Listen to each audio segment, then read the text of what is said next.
అందరికీ హాయ్, బాగున్నారా? బేసిక్గా స్టార్ట్ చేసే ముందు ఒకటి చెప్తా.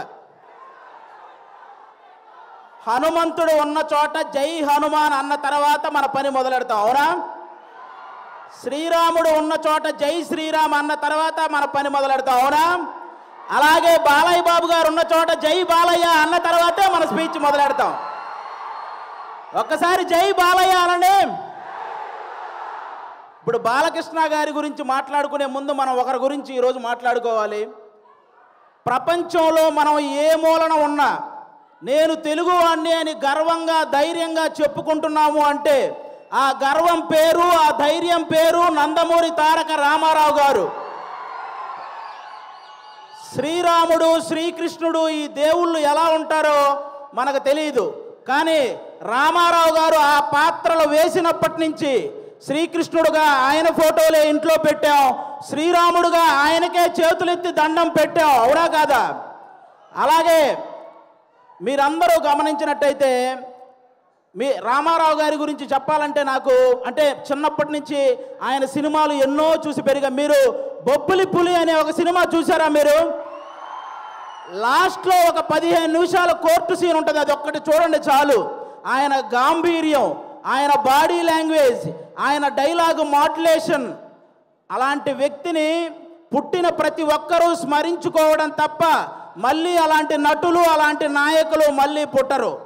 అలాంటి రామారావు గారి గురించి ఈరోజు బాలకృష్ణ గారి సమక్షంలో ఆయన 101వ జయంతి సందర్భంగా స్మరించుకోవటం నిజంగా అదృష్టంగా భావిస్తున్నాను sir. Thank you so much.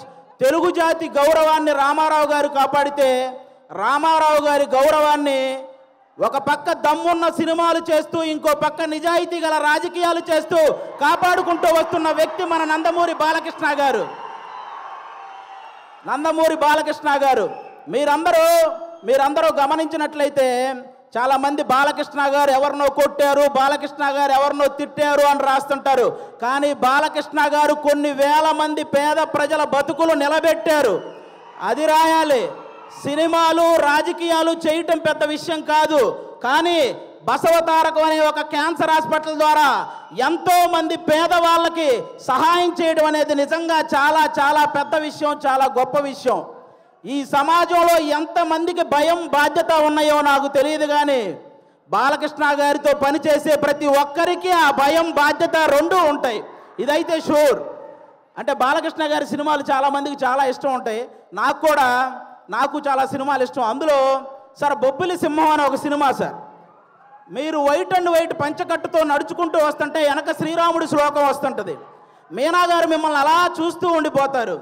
నాకు తెలిసి రామారావు గారి తర్వాత మళ్ళీ పంచకట్టులో అంత అందంగా ఉండే హీరో మన బాలకృష్ణ గారు. నిజంగా మీరందరూ అదృష్టవంతులు, ఎందుకంటే ఒక జనరేషన్ వాళ్ళు మాకు గుర్తుండిపోయే సినిమాలు కావాలి అని అడిగారు.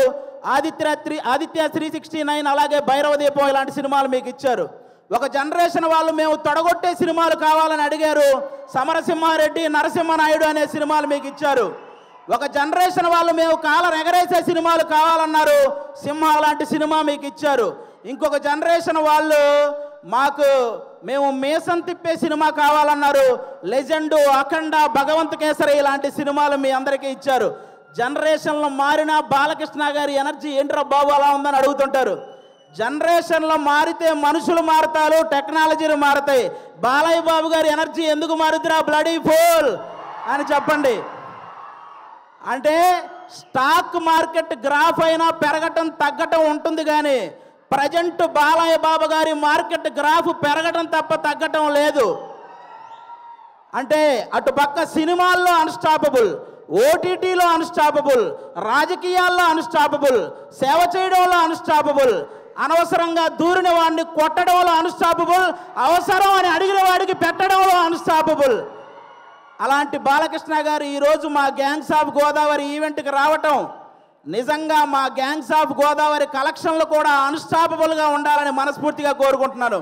మా సినిమా ఎలా ఉండబోతుంది అంటే 10 నిమిషాల్లో క్లోజ్ అయ్యే పబ్బు ముందు జై బాలయ్య అనే స్లోగన్స్ వస్తే ఎంత కిక్ వస్తుందో మా గ్యాంగ్స్ ఆఫ్ గోదావరి సినిమా అంత కిక్ ఇస్తుంది మీకు.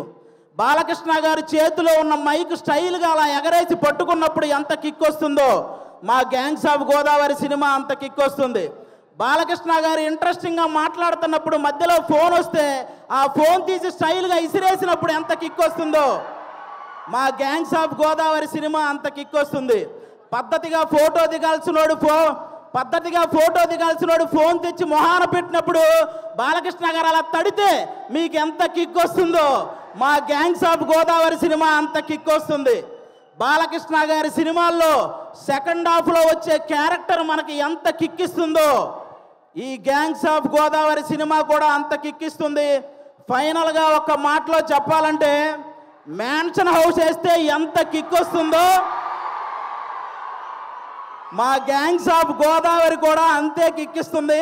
ఒక్క మాట బాలయ్య బాబు గారి పర్మిషన్తో చెప్పాలనుకుంటున్నాను. రేపొద్దున నందమూరి నటసింహం, కొనిదెల కొదమసింహం అసెంబ్లీలో అడుగు పెడితే ఎంత కిక్ వస్తుందో మా గ్యాంగ్స్ ఆఫ్ గోదావరి కూడా అంతే కిక్ వస్తుంది. ఇది మీరందరూ గుర్తుపెట్టుకోవాలని నేను కోరుకుంటున్నాను. అలాంటి బాలయ్య బాబు గారు ఈరోజు మా ఈవెంట్కి రావడం నిజంగా మా అదృష్టం. Thank you sir, thank you so much. ఈ సినిమాలో విశ్వక్సేన్ గారు ఒక 28 ఏళ్ల కుర్రాడు రత్న అనే పేరుతో థియేటర్లో చేయబోయే మాస్ జాతరను మీరందరూ రేపు 31వ తేదీ చూడబోతున్నారు. మామూలు విషయం కాదు. అతను విశ్వక్సేన్ అనే అతను సినిమాలు చేస్తే ఒకటి పెట్టిన డబ్బులు వెనక్కి వస్తాయి, లేకపోతే లాభాలు వస్తాయి, నష్టాలు మాత్రం రావు. అలాంటి పర్ఫార్మర్ అతను. 24 క్రాఫ్ట్స్ మీద పట్టున్న వ్యక్తి మన విశ్వక్సేన్ గారు. అలాంటి వ్యక్తికి ఈ సినిమా పెద్ద విజయాన్ని ఇవ్వాలని మనస్ఫూర్తిగా కోరుకుంటున్నాను.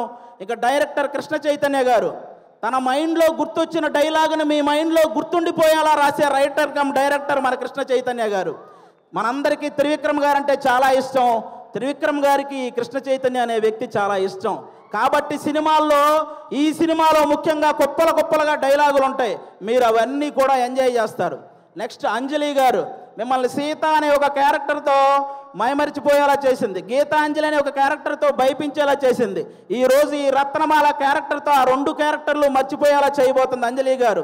ఇంకో పక్క మా నేహా శెట్టి డీజే టిల్లునే భయపెట్టిన రాధిక. ఈ సినిమాలో రత్నాకి భయపడబోతున్న బుజ్జి లాగా తను చూడబోతున్నారు. రాధికాని మర్చిపోతారు, బుజ్జిని గుర్తుపెట్టుకుంటారు. షూర్ షాట్గా చెప్తున్నాను. ఈ గ్యాంగ్స్ ఆఫ్ గోదావరి సినిమాతో మీ అందరికి ఇంకో మాట కూడా చెప్తాను. ఒక హీరోని అభిమానిస్తే ఇంకో హీరోకి వ్యతిరేకమేమో అనుకునే వాళ్ళందరికీ నేను చెప్తున్నాను, మాకు తెలుగు సినిమా అంటే పిచ్చి, తెలుగు హీరోలు అంటే పిచ్చి. అందరినీ అభిమానిస్తాం, అందరినీ గౌరవిస్తాం. తెలుగు సినిమా బాగుంటే టోటల్ అందరం బాగుంటామని భావిస్తాం. అలాంటి ఈరోజు మీరందరూ కూడా ఈ సినిమాకి వచ్చి మా సినిమాని ఆశీర్వదించడానికి వచ్చినందుకు థ్యాంక్ యూ సో మచ్. అలాగే ఈ మధ్య థియేటర్కి జనాలు రావటం కొంచెం తగ్గింది. అందరూ కూడా ఎందుకంటే ఎవరైతే ప్రేక్షకులకి అలాగే సోషల్ మీడియాలో ఉన్న రివ్యూవర్స్కి మీ అందరికీ కూడా తెలుగు సినిమాని కాపాడాల్సిన బాధ్యత మీ అందరి మీద ఉందని మనస్ఫూర్తిగా కోరుకుంటున్నాను. ప్రొడ్యూసర్స్ని దృష్టిలో పెట్టుకొని రివ్యూలు రాయాలని కోరుకుంటున్నాను. ఎందుకంటే ఒక సినిమా పోతే ఇంకో సినిమా చేయడానికి హీరో అనేవాడు మనోధైర్యం తెచ్చుకుంటే చాలు, కానీ ప్రొడ్యూసర్ అనేవాడు మనోధైర్యంతో పాటు మనీ కూడా తెచ్చుకోవాలి. కాబట్టి ఆయన గురించి ఆలోచించి ఈసారి రివ్యూలన్నీ రాయాలని, తెలుగు సినిమాని బ్రతికించాలని మనస్ఫూర్తిగా కోరుకుంటున్నాను. Once again thank you sir. Balakrishna గారు, సింహం ఆ టైంకి మిగిలి ఉన్న జంతువులన్నింటినీ వేటాడేస్తుంది. బాలకృష్ణ గారు ఆ టైంకి ఉన్న రికార్డులన్నింటినీ వేటాడేస్తూ ఉంటారు. అది బాలకృష్ణ గారు. Thank you so much. జై తెలుగు సినిమా. Thank you. అది ఒక డైలాగ్ కూడా చెప్పేరాదు బాలయ్య బాబు గారి డైలాగా? ఓటీటీ అయినా సినిమా అయినా పొలిటికల్ అయినా నాన్ పొలిటికల్ అయినా ఆయన దిగనంత వరకే. Once he step in, history repeats.